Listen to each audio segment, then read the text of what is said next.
Hello अस्सलाम वालेकुम viewers, I hope आप सब खैरियत से होंगे। आज का जो हमारा टॉपिक है वो बहुत ज़्यादा इम्पोर्टेंट है।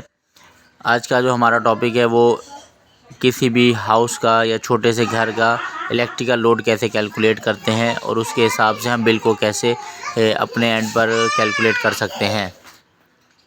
सबसे पहले तो मैं आपको ये बताऊं, अगर एक छोटे से घर के अंदर चीज़ें लगी हुई हैं तो हमने कनेक्टेड लोड को देखना है, हमारे घर में कौन कौन से कनेक्टेड लोड लगे हुए हैं, और फिर हमने उसके हिसाब से रनिंग लोड के अंदर कैलकुलेशन करनी है। मिसाल के तौर पे एक छोटे घर में एक मोटर लगी हुई है 1 HP की।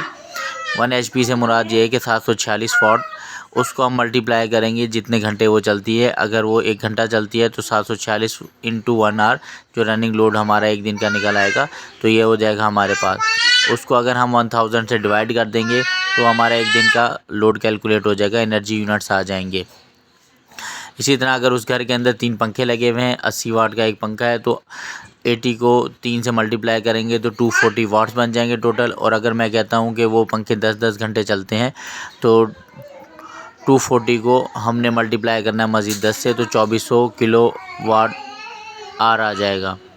फिर उसको हम डिवाइड कर देंगे 1000 से, तो हमारे एनर्जी यूनिट kWh आ जाएगा, जो कि बिजली का बिल बता रहा होता है। इसी तरह 30 से मल्टीप्लाई करेंगे तो पूरे महीने का कैलकुलेट हो जाएगा।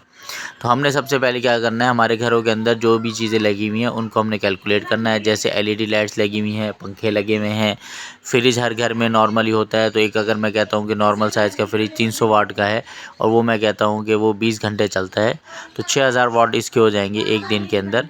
और इसी तरह उसको 30 से मल्टीप्लाई करेंगे और उससे 1000 से डिवाइड करेंगे तो फ्रिज 1000 से डिवाइड करेंगे तो वो फ्रिज का लोड बता देगा।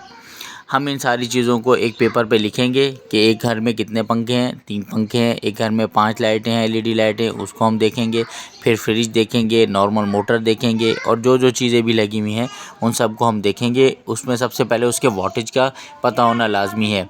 अगर हमें वाटेज पता चल गया और रनिंग आवर पता चल गया तो हम एनर्जी के यूनिट ईज़िली कैलकुलेट कर लेंगे।